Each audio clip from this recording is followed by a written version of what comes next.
السلام علیکم ورحمۃ اللہ وبرکاتہ۔ آج کل یہ بہت سننے میں آ رہا ہے کہ اسلام دہشت گردی کا مذہب ہے، قرآن مجید دہشت گردی کو سپورٹ کرتا ہے، بلکہ بعض مسلم اسکالرز اپنی نادانی اور جہالت کی وجہ سے دنیا کو یہ بتا رہے ہیں کہ اسلام تو واقعی دہشت اور قرآن تو کہتا ہی ہے کہ دہشت گردی کرو۔ جی بالکل ایسے مسلم اسکالرز ہیں پاکستان کے اندر جو یہ کہہ رہے ہیں، قرآن کی آیتیں پڑھ پڑھ کے سنا رہے ہیں کہ اسلام کہتا ہے، قرآن کہتا ہے کہ تم دہشت گردی کرو۔ وہ اسلام جس کا لفظ ہی پیس ہے، سلامتی ہے، اس کے بارے میں خود مسلمان اسکالرز جو جن کی بڑی بڑی داڑیاں ہیں، جو اپنے آپ کو بڑے شیخ الحدیث کہتے ہیں، قرآن پڑھتے ہیں اور مسلمان ہونے کے علم بردار ہیں، مسلمانوں کے لیڈر ہیں، وہ آج یہ کہتے ہیں کہ اسلام تو دہشت گردی کا ہے۔ مجھے سمجھ نہیں آ رہا کہ ان کی عقلوں کو کیا ہو گیا ہے۔ انہوں نے قرآن پڑھا ہے یا کچھ اور پڑھا ہوا ہے؟ انہوں نے کون سی تعلیم حاصل کی؟ قرآن تو خود کہتا ہے تو تم ٹیررسٹ بنو۔ اچھا، بالکل قرآن کا حکم ہے۔ ہمارے ہاں یہ کہا جاتا ہے کہ دنیا بھر کے اندر، یورپ میں اور نان مسلم کنٹریز کے اندر اسلاموفوبیا ہے۔ اسلاموفوبیا کا مطلب یہ ہے کہ مسلمانوں کے خلاف ایک طرح کی نفرت بنائی ہوئی ہے ذہنوں میں، اور اس کا حقیقت سے کوئی تعلق نہیں ہے، اور اسلام کے خلاف، مسلمانوں کے خلاف، قرآن کے خلاف وہ لوگ توہین کرتے ہیں، بلاسفیمی کرتے ہیں۔ لیکن ان لوگوں کو کبھی ہم نے سمجھنے کی کوشش نہیں کی کہ آخر وہ ایسا کرتے کیوں ہیں۔ کچھ ان میں سے ایسا کہتے ہیں کہ اسلام تو انسانیت کے خلاف ہے، اسلام کی یہ بات انسانیت کے خلاف ہے، اسلام کی قرآن مجید کے اندر جو بھی مسلمان نہیں ہے اسے قتل کرنے کا، اسے ختم کرنے کا حکم دیا گیا ہے۔ قرآن کی بہت ساری آیتیں ایسی ہیں جو کہ آتنک کو بڑھاوا دیتی ہیں۔ کچھ لوگ ایسے آئے جو کہتے ہیں کہ قرآن سے ان آیتوں کو نکال دو، قرآن سے 26 آیتوں کو نکال دو، 20 کو نکال دو، یہ کر دو، فلاں کر دو۔ ان سب کی باتیں تو ایک سائڈ پر۔ اگر کوئی باہر سے یہ کہتا ہے جس نے اسلام کی سٹڈی نہیں کی ہوئی، اور وہ یہ کہتا ہے کہ اسلام آتنک کو سپورٹ کرتا ہے، دہشت گردی کو بڑھاوا دیتا ہے، یا حضرت محمد صلی اللہ علیہ وآلہ وسلم خاتم النبیین نے اپنی زندگی کے اندر یہ کام کیے، جیسے بنو قریظہ کا واقعہ، یہودیوں کو قتل کیا، اور روایتیں بتائی جاتی ہیں کہ دیکھو 600 سے لے کر 700 اور 900 لوگوں کو مار دیا، اس میں بچے بوڑھے سب شامل تھے۔ اگر کوئی یہ باہر کا بندہ یہ بات کرتا ہے تو پھر تو سمجھ میں آتی ہے، ہم یہ کہہ سکتے ہیں کہ اس نے اسلام کا مطالعہ نہیں کیا، یا اس نے ابھی تک حضرت محمد صلی اللہ علیہ وآلہ وسلم کی زندگی کو پورا پڑھا نہیں ہے، قرآن نہیں پڑھا، حدیثیں نہیں پڑھی۔ لیکن اگر ایک مسلمان اور پھر مسلم اسکالر اور پھر ایسا شخص جو کہ مسند حدیث پر بیٹھا ہو وہ یہ بات کرے تو اس پر حیرت نہیں، اس پر پھر اپنی عقلوں کو پر ماتم کرنا چاہیے۔ یہ پھر جہالت ہے، یا دین دشمنی ہے، یا یہ اندر سے منافق ہے۔ کبھی یہ یزید کو رضی اللہ عنہ کہتے ہیں، کبھی یہ راکشسوں اور شیطانوں کے ساتھ کھڑے ہو جاتے ہیں، یزیدیوں کے ساتھ۔ کبھی یہ کہتے ہیں کہ دنیا کے اندر جو پوری دنیا کے اوپر ہم اپنا جھنڈا لہرائیں گے، دہشت گردی کو سپورٹ کر رہے ہوتے ہیں۔ دنیا کے اندر جو انسانیت دشمن تحریکیں ہیں ان کو سپورٹ کرتے ہیں۔ تو یہ شیخ الحدیث کی اب آپ بات سنیں، یہ کہہ رہے ہیں کہ اسلام تو کہتا ہے، قرآن تو کہتا ہے کہ دہشت گردی کرو، اور اس کے لیے وہ قرآن کی آیت پڑھ کر سناتے ہیں۔ قرآن کی آیت کون سی پڑھتے ہیں؟ کہتے ہیں سورہ انفال کی آیت نمبر 60 پڑھتے ہیں، وَأَعِدُّوا لَهُم مَّا اسْتَطَعْتُم مِّن قُوَّةٍ وَمِن رِّبَاطِ الْخَيْلِ تُرْهِبُونَ بِهِ عَدُوَّ اللَّهِ وَعَدُوَّكُمْ وَآخَرِينَ مِن دُونِهِمْ، کہ اللہ کے دشمنوں کے لیے اور تمہارے دشمنوں کے لیے طاقت تیار کر کے رکھو، ان کے مقابلے کے لیے گھوڑوں کو تیار رکھو، تاکہ تم اس کے ذریعے سے اپنے اور اللہ کے دشمنوں کو ڈرا سکو۔ یہ تو قرآن کی آیت ہو گئی۔ اب میں اس کو بتاتا ہوں کہ اس آیت کا کیا مطلب ہے۔ ایسا نہیں کہ یہ آیت قرآن کا حصہ نہیں اور مولوی صاحب اپنی طرف سے پڑھ رہے ہیں، قرآن میں ہے، بالکل میں اس کو مانتا ہوں، یہ قرآن میں ہے کہ اللہ کے دشمنوں کو اور اپنے دشمنوں کو ڈراؤ۔ لیکن اس سے جو آگے یہ رزلٹ نکال رہے ہیں وہ بڑا خطرناک ہے۔ کیا کہتے ہیں؟ کہتے ہیں کہ کیا امریکہ اللہ کا دشمن نہیں ہے؟ امریکہ اللہ کا دشمن ہے، اور اس سے آگے تھوڑا اور جائیں تو یورپ اللہ کا دشمن ہے، یہ سارے اللہ کے دشمن ہیں، یعنی ان لوگوں کے ساتھ مسلمانوں کی جنگ ہے۔ تو لہٰذا یہ اللہ کے دشمن ہے اور ان کے لیے اپنی طاقتیں جمع کر کے رکھو اور ان کے ساتھ دہشت گردی کرو. یہ اللہ کا حکم, یہ قرآن کے بارے میں بتا رہے ہیں اس طرح کر کے. مولوی صاحب قرآن میں تحریف مت کرو, قرآن کو اپنی طرف سے بگاڑو مت. تم لوگ کہتے ہو کہ فلاں فلاں فرقے والے قرآن کو بگاڑتے, تم قرآن کو بگاڑ رہے ہو, دنیا کو بتا رہے ہو کہ تم انسان نہیں ہو اور اسلام کی کوئی خدمت نہیں ہے, تم اسلام کو دنیا کے اندر کم تر کر رہے ہو. اسلام کے اوپر نشانہ بننے کے لیے تم جیسے مولوی کافی ہیں, یزیدی مولوی.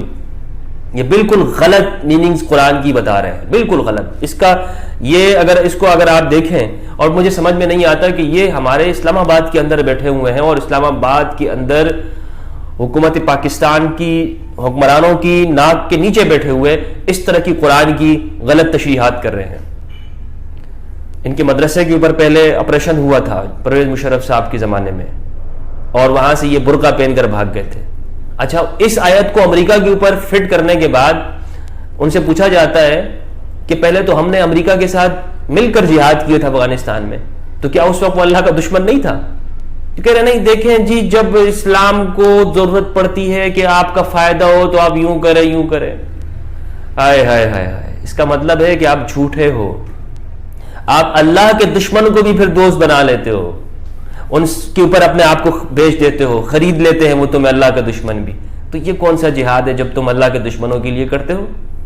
یہ جہاد نہیں, یہ بزنس ہے. اب میں اس کا صحیح معنی آپ کو بتاتا ہوں کہ اس کے صحیح معنی کیا ہے. اس کا صحیح معنی یہ ہے کہ آپ مسلمانوں کو یہ حکم دیا گیا قرآن مجید کے اندر کہ تم اپنے اور اللہ کے دشمنوں کے خلاف پہلے سے ایک طاقت اور قوت جمع کر کے رکھو.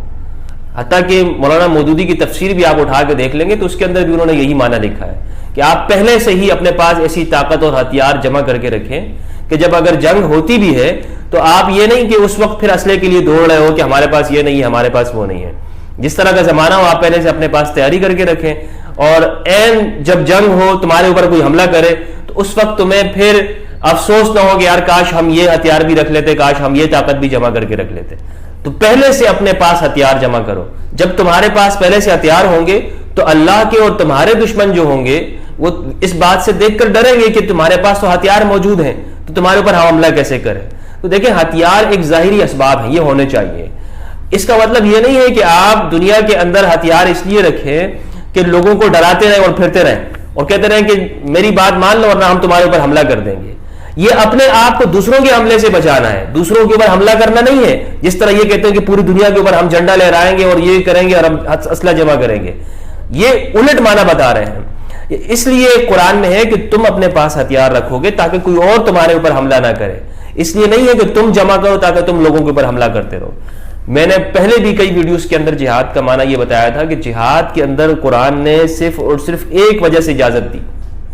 اگر آپ پوری بایوگرافی آف پروفٹ محمد صلی اللہ علیہ وآلہ وسلم کی سٹڈی کریں گے تو آپ دیکھیں گے کہ جب آپ نے اپنے نبی ہونے کا بتایا تو اس کے بعد 13 سال تک آپ نے کوئی جنگ نہیں کی.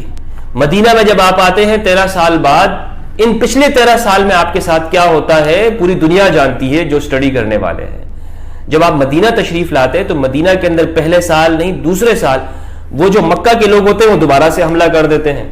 اور اب آپ کو حکم ہوتا ہے, قرآن کی آیت ہے سورہ حج کی آیت ہے سورہ 22 ہے, اس کی آیت نمبر 39.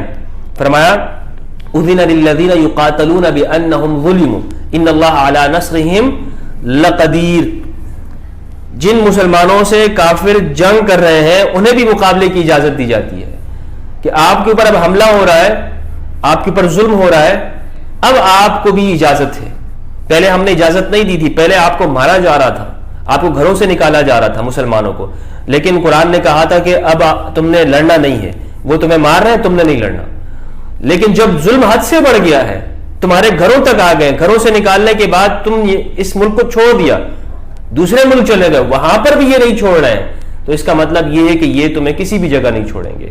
اب تم نے بزدل ہو کر نہیں رہنا, اب تم نے ان کا مقابلہ کرنا ہے اور ان کے سامنے آ کر ان کے ساتھ لڑنا ہے. یہ واضح لفظوں کے اندر قرآن نے کہا. اس کا مطلب یہ نہیں ہے یہ جو کہتے ہیں کہ قرآن نے تو جہاد اس لیے کہا ہے کہ جی جو بھی نان مسلم ہے اس کو ختم کر دو. یہ مولوی صاحب قرآن کی غلط تشریح کر رہے ہیں. اس طرح کے مولاناؤں نے دنیا بھر کے اندر آپ دیکھیں کہ اس وقت جو اسلام کے خلاف نفرت ہے، میں خود بذات خود کہتا ہوں کہ اتنا دوسرے لوگوں نے نقصان نہیں پہنچایا ہے کہ اسلاموفوبیا کی ہم بات کرتے ہیں کہ یورپ کے اندر اسلاموفوبیا فلاں ملک کے اندر ہے، انڈیا کے اندر، دوسرے ملکوں کے اندر ہے. ہم مسلمان کیا کر رہے ہیں؟ ہمارے اندر جو اسکالر اس طرح بیٹھے ہوئے ہیں وہ اسلام کو کس طرح سے پیش کر رہے ہیں؟ وہ تو اسلام کو دنیا میں اندر مذاق اڑا رہے ہیں. پوری دنیا کے اندر جگ ہسائی ہو رہی ہے، لوگ ہنس رہے ہیں. وہ قرآن جو کہ انسانیت کی کتاب ہے، جس کے اندر ہے ہدی للناس، ہم نے پورے انسانوں کے لیے ہدایت دیا، اس قرآن مجید کے بارے میں کہا جا رہا ہے. کوئی اور نہیں کہہ رہا، مسلم کہہ رہے ہیں کہ اپنے آپ کو عالم اور مفتی کہنے والے وہ کہتے ہیں کہ یہ تو دہشت گردی سکھا رہا ہے، دہشت گردی پڑھا رہا ہے. ہمارے نوجوان کیا تیار ہوں گے؟ ہمارے مسلمان بچے اور لوگ، اور یہ جس مدرسے کے اندر یہ تعلیم دیتے ہیں، بچوں کو پڑھاتے ہیں، اس مدرسوں کے اندر آپ سوچئے کہ کس طرح کے لوگ تیار ہو رہے ہیں. یہ سوتے ہوئے بم ہیں. یہ یہاں سے جب نکلیں گے، دنیا کے اندر جب پھیل جائیں گے تو پھر کیا ہوگا؟ کیا حشر ہوگا دنیا کا؟ اور اسلام کے نام کے اوپر کریں گے، یہ سب اسلام کے نام پر کریں گے، اور ثواب سمجھ کے کرتے ہیں، یہ ثواب سمجھ کے. اور وہ کہہ رہے ہیں کہ ہم تو چاہتے ہیں کہ پوری دنیا کے اوپر ہو، مسلمانوں کی. اور پھر اس کے اندر پاکستان کے آئین اور کانسٹیٹیوشن کے بارے میں ایسے غلط لفظ استعمال کرتے ہیں، کہتے ہیں کہ یہ کفر ہے. یہ تو سراسر غداری کی باتیں ہو رہی ہیں. اس طرح کے مولوی اور مولانا یہ اسلام کو دنیا کے اندر بدنام کر رہے ہیں، پوری دنیا کے اندر. تو یہ آپ نے اسلام کو اگر سمجھنا ہو تو میں آپ سے کہتا ہوں کہ آپ قرآن کو پڑھیں. ان مولاناؤں نے آپ کو جو قرآن بتا رہے ہیں یہ غلط کر کے، یہ آگے جو اپنی بات ڈالتے ہیں یہ غلط کر کے اس کے اندر ڈالتے ہیں.